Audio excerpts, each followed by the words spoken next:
Greetings and Chevrolet, everyone. This is going to be my first tabletop review in quite a while, and that's because I'm going to do 10 different things here besides the amps, so on. And let's start with those. Here's my little PA2 V2 from Electric Avenues in Canada. I've had this for a few years. It costs $70 by mail. And it's actually a pretty decent little amp. Uses a couple of NIMH AA batteries. And for a little more detail and power, here's the Layman Traveler, which does a pretty decent job. Has inputs and outputs as a headphone amp. There's no DAC here, just an amp. And this has a pretty strong battery in it, so for headphones that have a little higher power need, the Layman plugged into a good DAC, like let's say the Dragonflies would be a good choice. Here's my Oppo HA2, and this has its own battery put in, a pretty good battery. And see the lights lit up on there. Has a bass boost and a gain switch and some different options. And it's a pretty good amp and it has a volume control over here, so you got to kind of coordinate that with the volume control on a player. But anyway, that's what I use mostly for this sort of work. I have some other amps like the one with the desktop thing with the ability to do MQA and so on. The Dragonfly, of course, is an MQA renderer. But let's look at that real quick. And the desktop is a decoder and renderer. Here's a Dragonfly Cobalt right here. And for the real low impedance headphones, the ones that are fairly efficient, this seems to do a pretty good job. And it has a very good sound to it. So that's our Dragonfly Cobalt here. And here's a couple of devices we use to get these things going for plugging into an iPhone, Lightning. You can plug your Dragonfly into the USB-A port there, and then Lightning goes into the phone. If you're going to plug into a new iPad that has USB-C, then use the Dragon Tail. And where's my Dragon Tail? I guess I've left it in the other room. So anyway, there's that, and then here's a if you just want a upscale version of the Apple dongle, here's one from Belkin right here. Gives you a headphone jack to Lightning. Okay, and then we are just about to get to the headphones here. So let's see what we have. I'm going to start off with AirPods in this little custom rubber case. And these are new AirPods, which you can't tell the difference unless you look at the serial numbers. And the thing about the AirPods, look right away at the response curve, the actual EQ curve that I did for the AirPods, which looks like this. And you can see that I boosted the bass around 40 hertz, meaning that it does have some bass there, some pretty decent bass response, and I cut the treble down about 12 decibels, centered around 5 kilohertz. And I think that's because this earphone sits further away from my ear canals maybe than some people, and so it's brighter with less bass. But if it equalized properly, it has a pretty good, very near hi-fi sound, so can't complain about the AirPods for the convenience and the price and all that. But there's no isolation, of course, because it's completely open. So much for the AirPods. And now maybe the next best thing here. Here's a Marshall. This is the Marshall Minor 2, and these are just kind of stuck together with magnets here, but has a little box here, but it's so lightweight that it doesn't really matter. You put the cord behind your head, and then you got wireless sound, wireless only, of course. And the Marshall Minor 2 has pretty good discounts sometimes. And let's see what that looks like for me. For some odd reason, I wound up cutting that treble a huge amount, like 16 decibels here, and just boosted the bass a little bit. So it Has a better bass, I think, than the AirPods. Well, maybe not in the deep bass. Actually, I've centered the bass boost at 55 hertz here, so that's not a real good sign. And cut the treble extremely, and that treble cut is at 4 kilohertz instead of 5 kilohertz, like with the AirPods. So any of these in-ear things vary tremendously from person to person, depending on the shape of your inner ears and ear canals and all that. So there's the Marshall. And let's see, now we go to a $10 headphone. This is the JVC Flats. I figured I'd order this just for fun. And it's capable of remarkably good sound. And let's see what that looks like here. And remember, these are EQ curves. So an EQ curve is upside down of a frequency response curve. And here, I boosted the bass down to 60 hertz at about 6 decibels. And that's a pretty good indication that there's not much down below 60 at all. And there really isn't. But with these, a pretty substantial cut there around 1200 hertz. And another cut about 5 decibels or so at about 5 kilohertz. So we're cutting a treble in a couple places, or the upper mids, and then the boost in the bass, and it has a quite good, pretty close, good hi-fi sound there and everything else if you don't miss the deep bass. And I'll talk more about that in a while. But one of the problems with the Flats here is that these ear pads are this real smooth, almost semi-glossy, convex pads that slide off your ears really easy. If they made these more concave, these little pads here, they wouldn't slide off the ears quite so easy. Maybe roughed them up a little bit. But anyway, that's the hazard of the JVC Flats, standard headphone cord, of course. Next, the Marshall Major 3. And I've already unloaded the Marshall Mid. And the Marshall Mid doesn't sound as good as a Major 3 in my opinion. And their top of the line, whatever it was, the Marshall Monitor is even worse sounding, I think, than either one of these two. But anyway, the Marshall Major 3 is quite good. And they've had these on sale for $50 now, the corded version, at Marshall for quite a while. And what a heck of a bargain. The pads on these are just outstanding. They sit against your ear, give you a good seal. They have no tendency to slide at all. Pretty good isolation. Very good headband range of adjustment there. Plug in the cord on either side. And let's look at what that Marshall Major 3 looks like in terms of response. And so here's what I did. Well, that seems pretty extreme there. These curves might look a little more extreme than what they really are, just because of the fact that I'm looking at them in an extreme vertical format, which exaggerates the verticals. But anyway, the sound, I'm cutting it quite a bit at 4 kilohertz because of a peak there, and then I'm boosting it around 8 kilohertz because of weakness right there. And I've got the bass pushed down just a little bit, so it has a very strong bass all the way down, not inflated or anything. So it's actually an excellent performer in most respects if you can do the EQ on the higher end. So highly recommend it. $50, what a deal. And I've made it sound very, very good.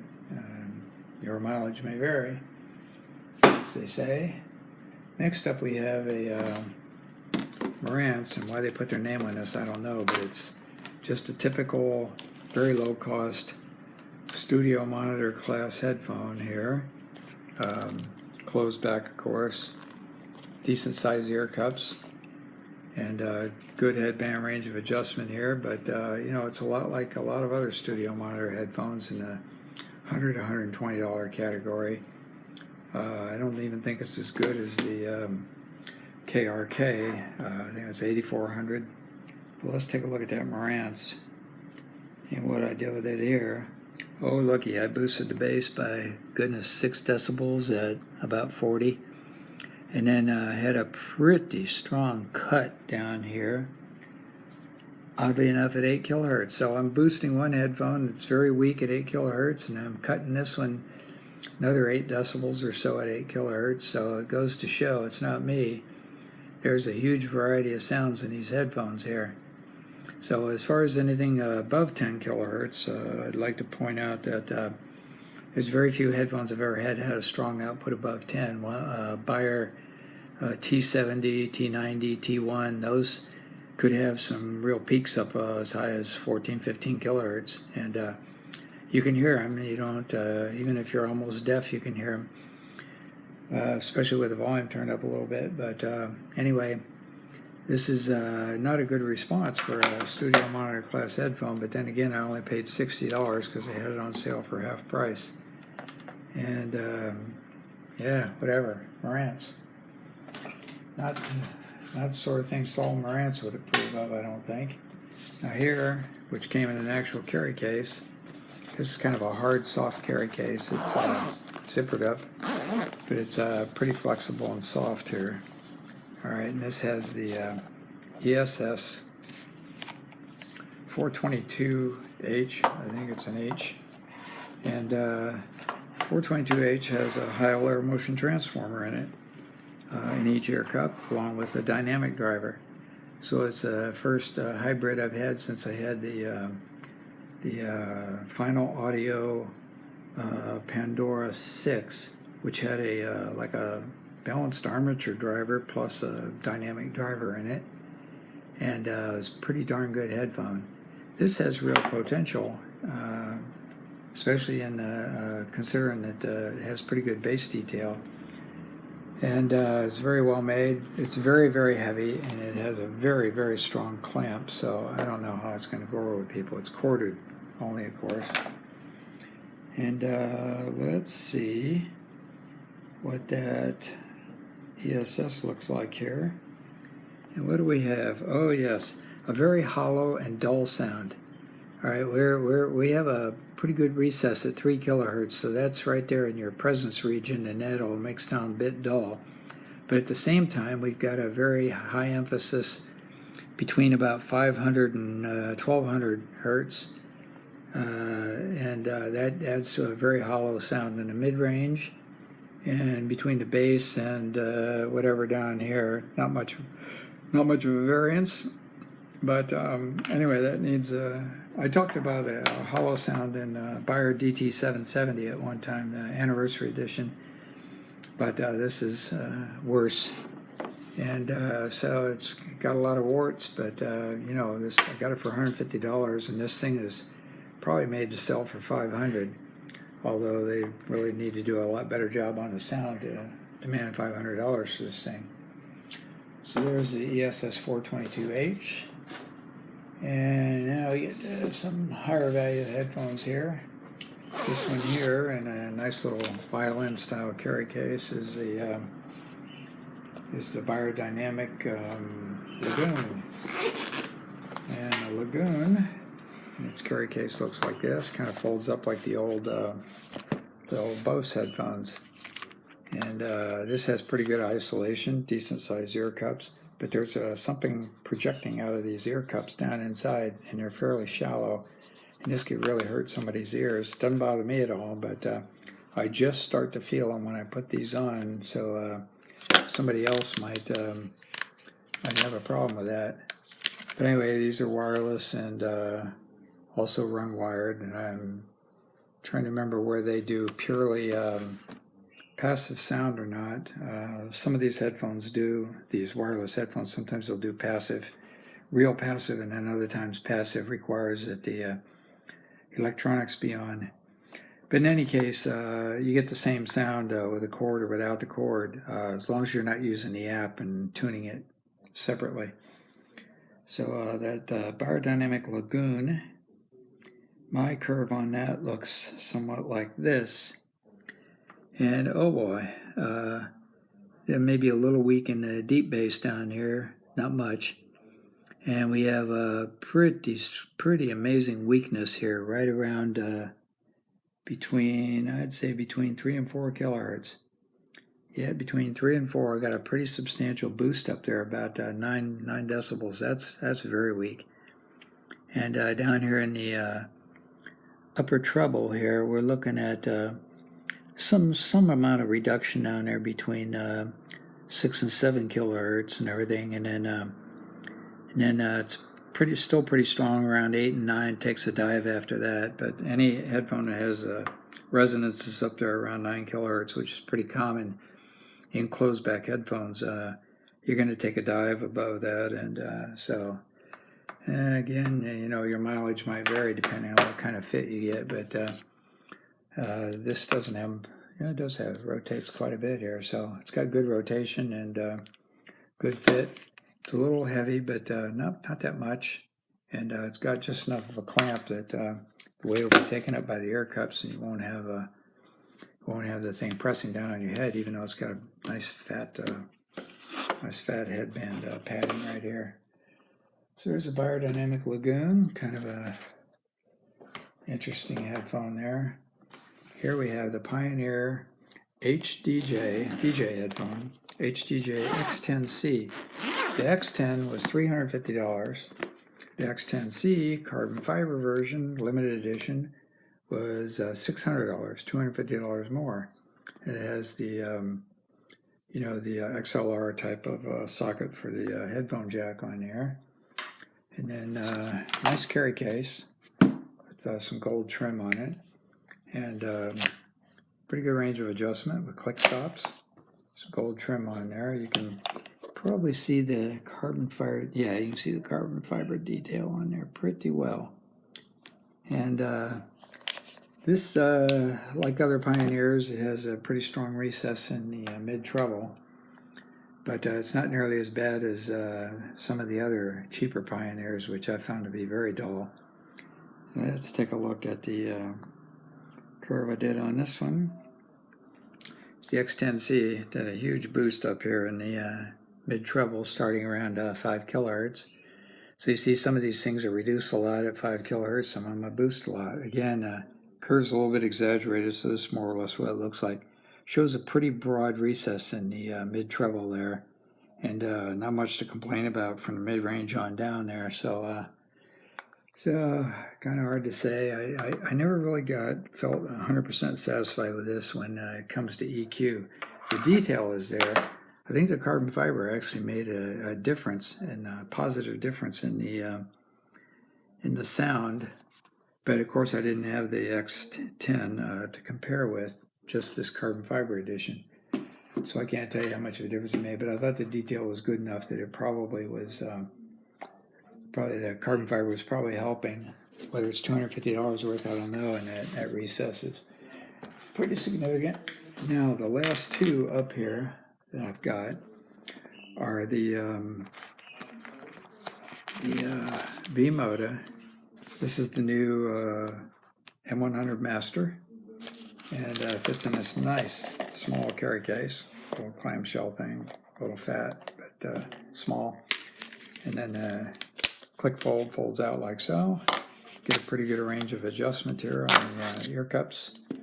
Ear cups are a little bit snug for most people. They're bigger, I think, than the original M100s, or a little bigger maybe.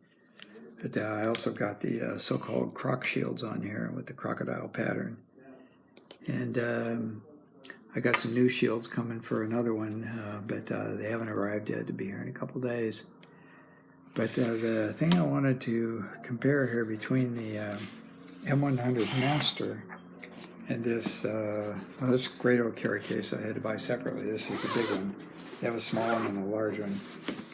And this is the Grado white headphone. And that's what it looks like. They got these big white outer ear cups. And then here's the big bowl pads. And then inside you can see where the drivers are. They say this is based on a Grado SR325E. And then the difference between the SR325E would be maybe a slightly different headband, the big bowl pads, and then these, I don't know if this, I don't think it's mahogany. It might be some other kind of wood, I forget, but it's painted white.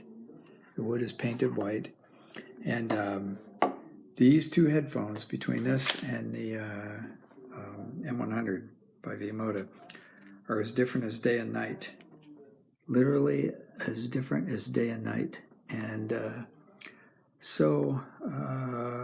what I wanted to say about them is the V-MODA M100 Master is just about close to neutral, but a little dark, a little bassy, and very, very minor treble recess.